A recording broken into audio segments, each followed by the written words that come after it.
Assalamualaikum warahmatullahi wabarakatuh. Selamat pagi anak-anak kelas 5. Hari ini kita akan melanjutkan kembali materi tema 6, panas dan perpindahannya, subtema 2, perpindahan kalor di sekitar kita, dan kita masuk ke pembelajaran kedua.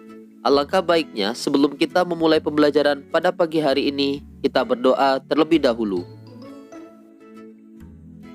Baiklah anak-anak kelas 5, pada pembelajaran sebelumnya, kita telah belajar lebih jauh tentang perpindahan panas secara konduksi. Pernahkah kalian merebus air hingga mendidih?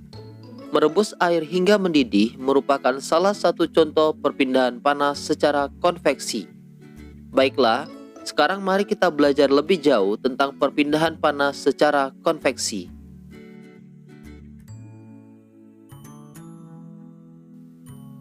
Perpindahan panas secara konveksi. Perpindahan panas secara konveksi disebut juga perpindahan panas secara aliran. Perpindahan panas secara konveksi ialah perpindahan panas yang disertai dengan perpindahan zat perantaranya. Jadi, pada perpindahan panas secara konveksi, tidak hanya energi panas yang berpindah, tetapi zat perantara juga ikut berpindah. Perpindahan panas secara konveksi terjadi pada zat cair dan zat gas.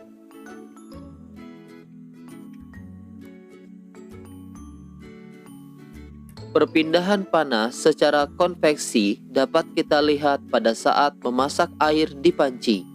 Air yang panas terlebih dahulu adalah air yang berada di bagian bawah panci. Air tersebut mendapatkan panas dari panci yang terkena api.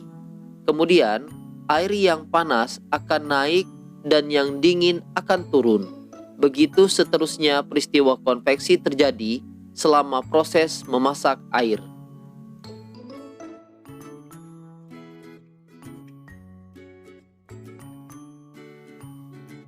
Perpindahan panas secara konveksi dapat diumpamakan dengan kegiatan memindahkan setumpuk buku dari satu tempat ke tempat lain.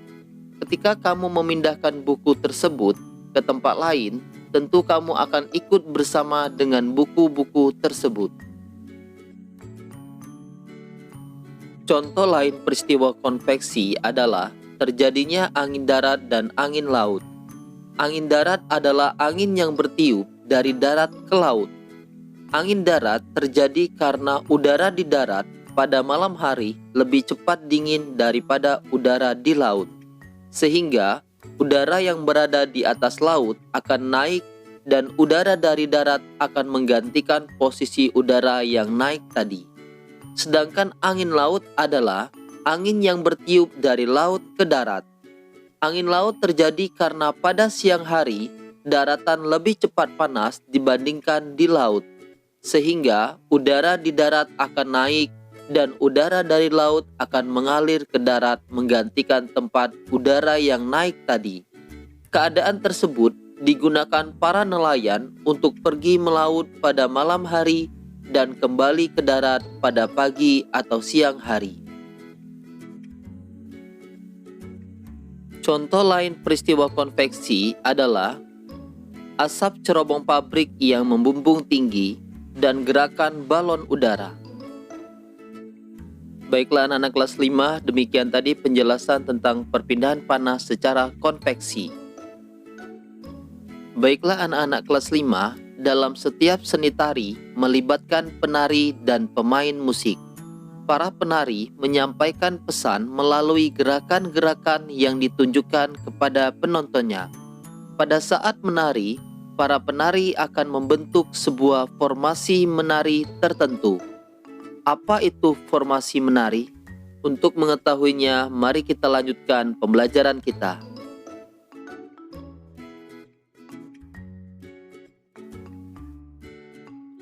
Pola lantai dalam seni tari. Pernahkah kalian melihat sebuah tari? Pada tari kelompok, para penari membentuk posisi tertentu dalam tarian. Bentuk atau formasi tertentu yang dibuat penari dalam sebuah tari dinamakan pola lantai.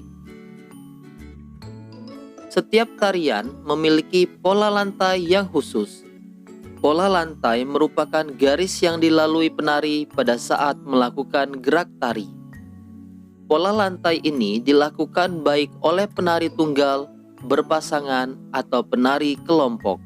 Dalam tarian, terdapat dua jenis pola garis dasar pada lantai, yaitu garis lurus dan lengkung. Berikut ini pola lantai dalam seni tari.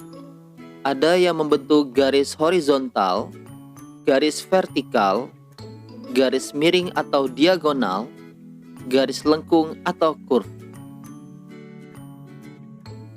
Pengembangan pola lantai lurus dapat berupa pola lantai zigzag, segitiga, segi empat, dan segi lima. Pola garis lengkung dapat dikembangkan menjadi berbagai pola lantai, antara lain berupa lingkaran, angka 8, garis lengkung ke depan, dan garis lengkung ke belakang. Berikut ini adalah dua jenis tari daerah yang memiliki pola lantai yang berbeda, yaitu tari jaran kepang dan tari bedaya semang. Tari jaran kepang mempunyai pola lantai gabungan antara pola lantai lurus dan lengkung yang sederhana.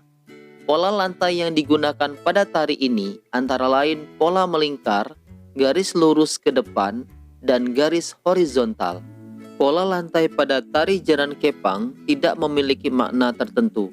Pola lantai dibuat untuk formasi penari. Tari bedaya semang mempunyai pola lantai yang sudah tertentu dan mempunyai makna tertentu. Pola lantai yang digunakan pada tari ini pun memiliki nama tertentu, seperti gawang jejer wayang, gawang 3-3, gawang perang, dan gawang kalajengking. Berikut ini pola lantai yang digunakan pada beberapa tari daerah.